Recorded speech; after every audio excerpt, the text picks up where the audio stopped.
viable opposition political party in the country today begins to take shape. So a lot comes to mind going into the new year and see. We want to see how it all happen.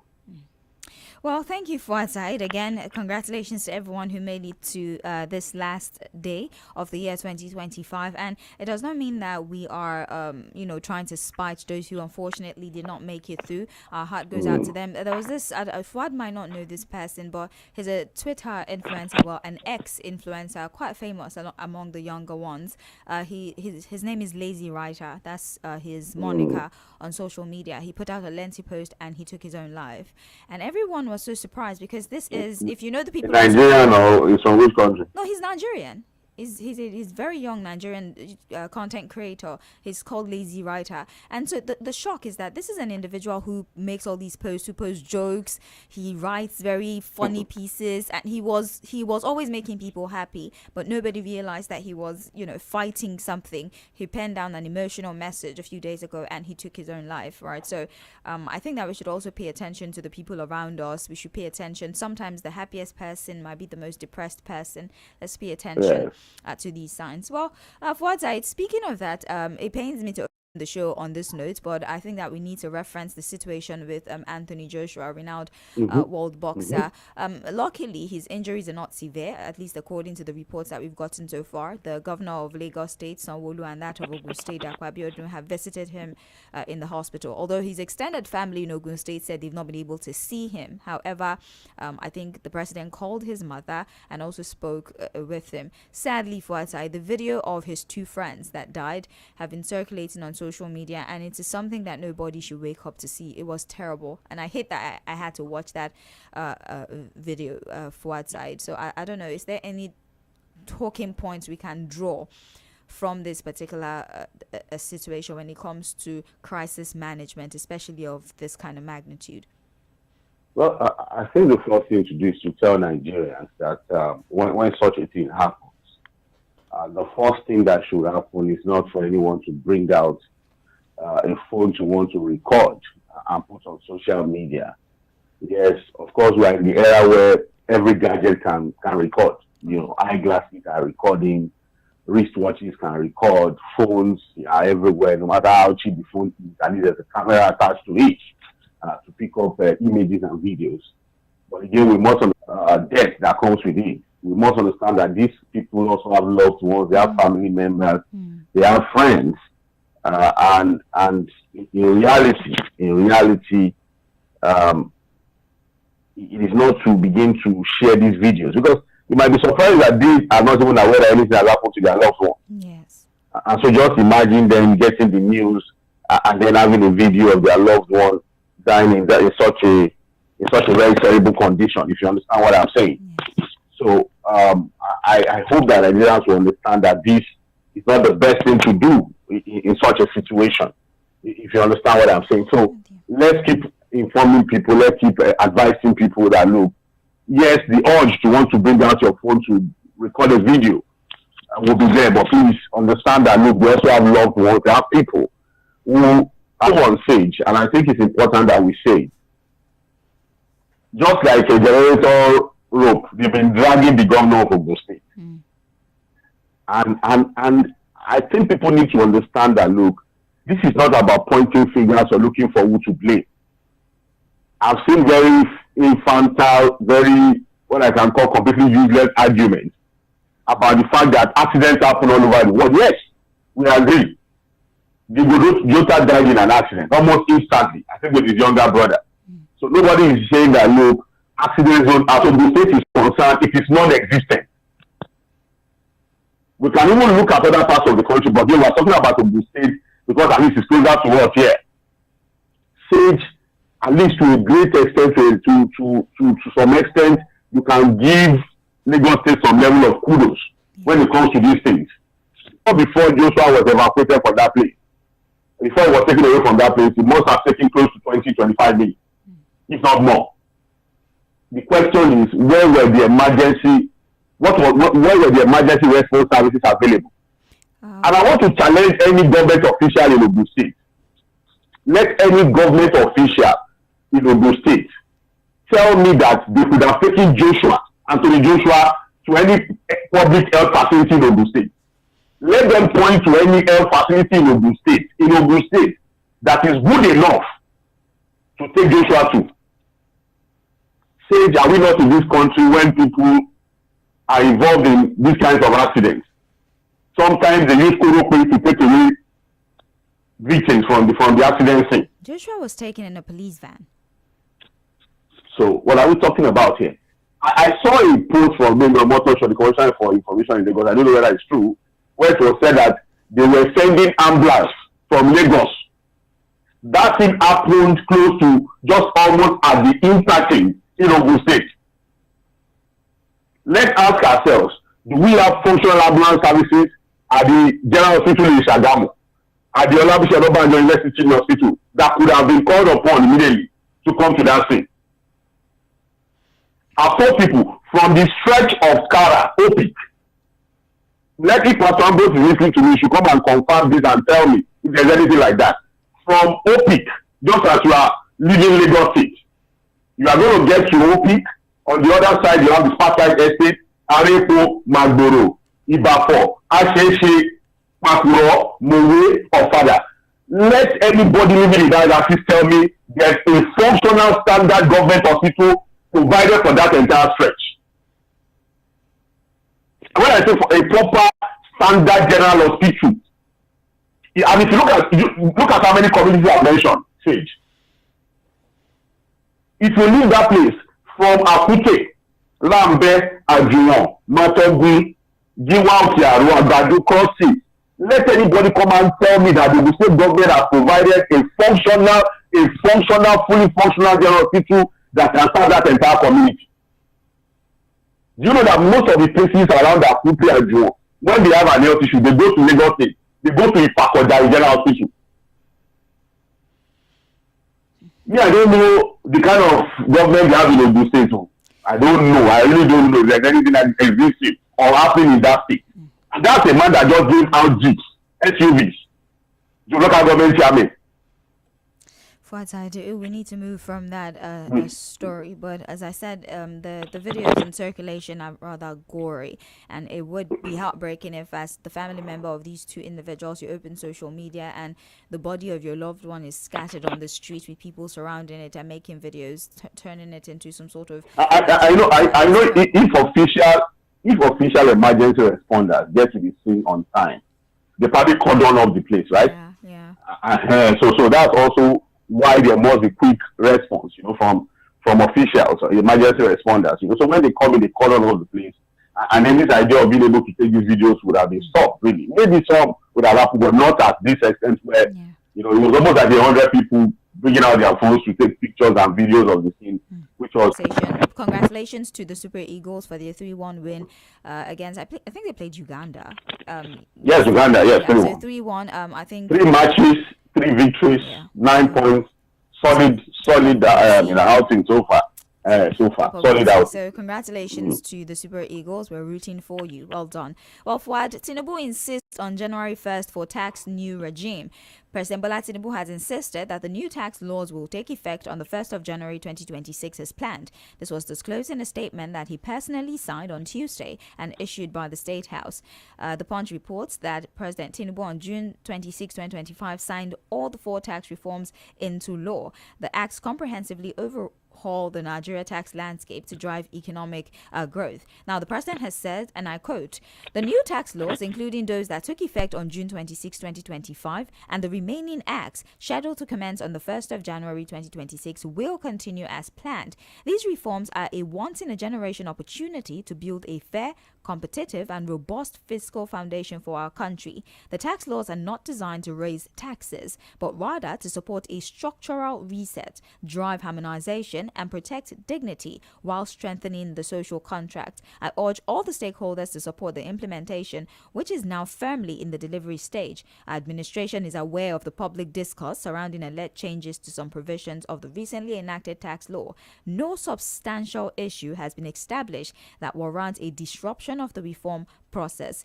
Absolute trust is built over time through making the right decision and not through premature reactive measures. I would cede on that note, Fuad, and I deliberately wanted to read through that particular message. That is the most important part. Yes. That's again for sake of emphasis, I beg you. That's no substantial. Just take it from there and read it to where you stop now. Okay. No substantial issue has been established that warrants a disruption of the reform process. Absolute trust is built over time through making the right decision and not through premature reactive measures. Beautiful, Sage. So the president, again, as the fourth estate of the realm, as the Shettiwa identify, Sage, we have done our best. We've raised the issues. We've pointed out different angles to the issue. We've brought in logic. We've brought in issues of common sense. We've brought in the issue of transparency, accountability, due process, the need for checks and balances, separation of powers. We've talked about everything that we can say on this matter. So if, despite everything that we have said, what civil society organizations have said, what has been pointed out by different media organizations, and the need for us to learn to do things the right way of this law, Sage, it's not left to interpretation. You see what you want to see. Your perception is still your perception, no matter what the reality says, right? Yeah. So, despite all that, the representatives of the people sat over at the executive bill to reform it. And I think I need to tell people that, look, we see through their hypocrisy. We see the hypocrisy. I was there yesterday, somebody was saying that even under Awolowo, they were paying tax. I said, hey, what are we saying? Are we saying people should not pay tax? Mm-hmm. Oh, okay. Are we, okay, even up to now, are people still not paying taxes? Mm-hmm. It was in Nigeria. What has been the effect of the taxes on the living standards of the people, on the quality of life of the people? So, say, are we arguing about paying taxes or not? Is that the argument? That's not the argument. It's the anomalies. Your obsession, forgery. So I don't know where people are coming from. There, people don't want to pay tax. Are you normal? What are we saying? What are you saying? I'll say, or want some tax, and so on. I know. No. I don't. You sometimes, and that you find me projecting every time. I am happy that I stay away from when you pick your calls, because sometimes it just gets to me. I'm like, so despite what we say in simple English, very simple basic English, you know me, I don't understand English too much. So, but despite all we say in simple English, ABC broken down into pieces, there are still people who just deliberately, out of sheer hypocrisy, come up with some of these ideas, and you wonder. Little wonder we are not making any meaningful progress. Eventually, they passed it into law, harmonized it, transmitted it for the president to assent to, which he did. Only for us to discover that in the gazetted copy, those things have already been altered. And we pointed out about 5 critical areas of this alteration. The question we're asking is, should anybody, no matter how many places that person is in the country, alter what the representatives of the people, those who are constitutionally mandated to do a job, have done? And it's also enough for us to find out who altered it. But you know what? As you sort you out, you don't just like the government, you are just unnecessarily critical. The heavens want to fall, it's on all of us. It's not a problem, let's continue. In situations like this, the president insisting that we must go on. And then the president also talking about the fact that integrity is built over time. Integrity is in doing the right thing. Integrity is not built over time. It is built at the start. If at the start you have not done the right thing, if at the start we are already seeing indications of forgery and alteration, there's no integrity anywhere, and you can never achieve any integrity. In fact, that tax law as it starts tomorrow has already failed the integrity test, looking into the matter. Even though the Senate has gone asleep, they say they want to revisit. So, you see, let's, like one of the callers will always say, let us continue with what we are doing. Anyhow, let's just continue to. As over 20 million households stick to firewood charcoal over affordability. 30. Local production hits 80%, a decade of policy push, rising domestic LPG production, and over $500 million in private investment as affordability constraint and weak last mile distribution stall the country's clean cooking transition. Although more than 1.5 million households have switched from kerosene and biomass to LPG in the past 10 years, some consumers yesterday told The Guardian that they have returned to charcoal amidst worsening deforestation and extreme weather of global warming and other things. We're supposed to be planting trees. Now we are falling the trees. Because people are using the wood to cook and they're using it to make charcoal because they 2,500 naira per kg. So forth. The plan of the government to minimize the use of wood and kerosene to cook is failing terribly. Although the government now says that by 2030, they should start distribution of gas to people, the gas cylinder. Cylinders. Yes, and they're targeting 5 million Let me ask you. Let me see. There are people who just sit back. They come up with a program like in jail just to chop. They know that their proposal is not going to solve anything.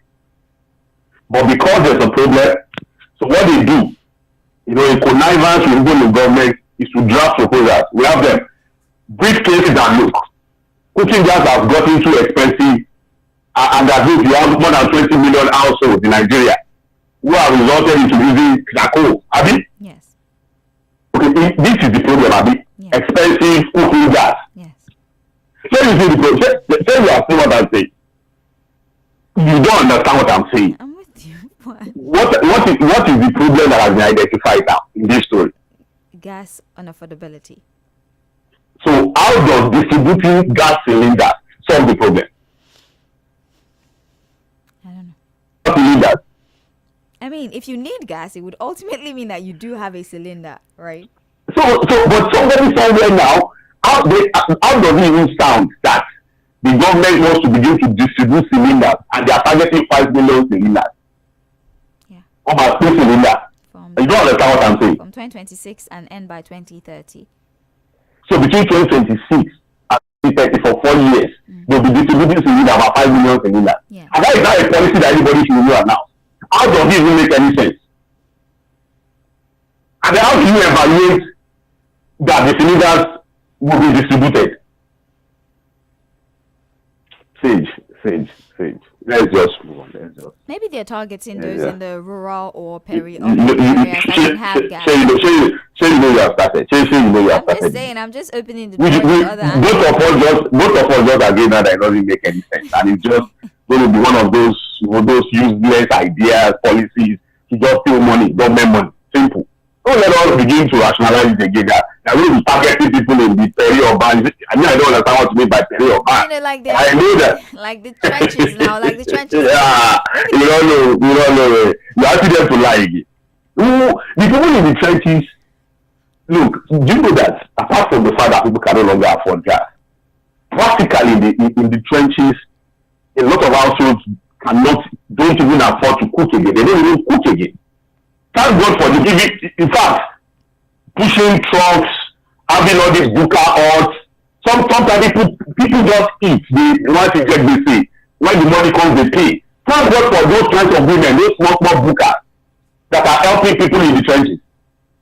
So it is distributing cylinder that will solve the problem of high cost of gas in those trenches, in those very urban areas, in those rural areas. See. Papers are paying attention to the most important stories on the front covers. Fuad, please don't make me laugh. We are still in the newspaper. 10 states plan 4.3 trillion naira borrowing to fund 2026 budget. Now, 10 states are planning to source about 4.287 trillion naira from loans, bonds, grants, capital receipts, and public-private partnerships. Sokoto, Edo, Bayelsa, and Gombe presented budget totaling 14.174 trillion naira to lawmakers. Economists in Nigeria Nigeria's growing reliance on borrowing is not mainly because the country lacks revenue, but because public funds are poorly managed. They argue that budgets, which should strictly guide government spending, are often ignored, while weak oversight and revenue leakages for Sheriffdeen Teller. He spoke to The Punch and he says it leaves him quite surprised that states have to borrow because, first of all, you're heavily reliant on federal government allocation. If anybody's borrowing, it should be the federal government because they're giving you the money. So what is your excuse for this excessive borrowing as a sub-national? You should have IGR and you're also getting money from the center. So what exactly is the justification for this excessive borrowing that we see in the states? We talked about the fact that, look, we don't really talk about what goes on at the state level. And that's why, despite what the president is saying about more money going to the state, there's really nothing significant that has happened in most of the states in terms of development. I look at people who talk about growth in the southwest, major development in the south, I laugh. If you go to most of these states, if you remove the capital city, even the capital city, you ask yourself, what is really happening in those cities? Other parts of the state, there's really nothing, practically nothing happening there. So what you have is just a situation where, corruption is just everywhere. It's just everywhere, really. Misappropriation of public funds. It's not as if most of these states cannot live within their means. Like one of the experts in this report is saying. You understand what I'm saying? So then the question is, how do you put this out? Pitch this against, we are getting more money. Most of the states are now solvent. They are solvent, but they are still borrowing heavily. Over 4 trillion. Yeah. About 4.2 trillion. And more than about 26% of that budget will be done through borrowing. Again, a lot of questions around council. The cost of Lagos State is bigger than some African countries. I'm telling you, there are well-meaning Lagosians who are still saying that, look, can we truly say the resources of Lagos State has been judiciously used to develop the state? The level of development we have in Lagos State from 1999 to date, can we say it is commensurate with the revenue that has accrued to Lagos State over the last 26 years? Could we have done more? Would we have achieved more, for example, if it is not just one party that has been ruling Lagos State for the past 26 years? Those are huge revenue that comes into Lagos State every month. Can we also truly say that what is declared as revenue, monthly revenue to Lagos State, is actually accurate? And that is the same story for every other state in the country. But let's talk about Lagos State because that's my state. So it's just what it is. If you look at what one of the economists says, he said that, look, Nigeria's growing reliance on borrowing is not mainly because the country lacks revenue, but public funds are poorly managed. Yes. They argue that budgets, which should strictly guide government spending, are often ignored, while weak oversight and revenue leakages force governments to rely on loans. Although borrowing can help fund development when used carefully, frequent unchecked borrowing risks creating long-term debt problems and passing today's failure onto future generations. Nothing more to add. Trends in the papers on Mainland 98.3 FM. I'm Sage Babalola. Fuad is on the phone. We're live on Facebook and on YouTube at Mainland 98.3 FM. Do join us so you can be a part of the conversation. Speaking of public fund and how it's being expended, Fuad, The Punch is reporting Rivers lawmakers reject Fubara's Christmas gift. Wike opposes automatic ticket. The Rivers State House of Assembly on Tuesday rejected 100,000 naira Christmas gift credited to the account of lawmakers on the orders of government. On the orders of Governor Information, Petitions and Complaint, and Nemi George, the lawmaker said public fund must follow due process, including legislative approval. The statement titled Return of Unsolicited and Unapproved 100,000 naira transfer to the personal account of honorable members of the Rivers State House of Assembly by the executive government to the government coffers. You don't understand what I'm saying. So what do they call the Christmas gift? Yeah. That's the. So assembly. That's the question. That's the question I wanted to ask, and I don't want to set like a precedent. That's not the word I'm looking for.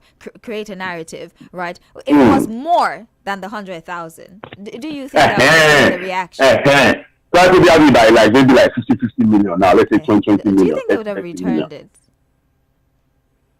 I don't know. I'm asking you now. Do you think they would have returned it?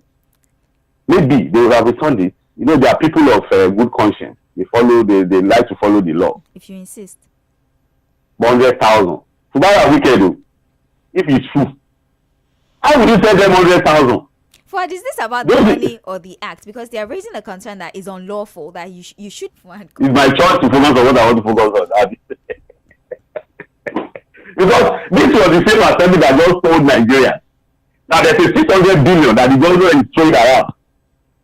And the government has not denied it. He said he left 300 billion, and then when he came back, he left 600 billion.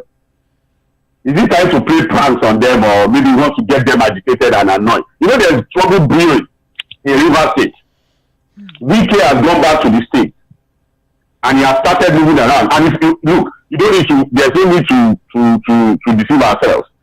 Wike and Fubara cannot be on the same page again ahead of 2027. He said he will correct the leadership mistake. So even from the statement he's making, it's obvious that look, as far as Wike is concerned, he can never be Fubara again as governor. But you know what? I look at Wike and the statements he makes, I'm like, how can a man begin to see himself as God? I want to listen to him. Because to him, whoever becomes governor in Rivers State is dependent on him. Abi? Anyways, because they understand how flawed our electoral process is.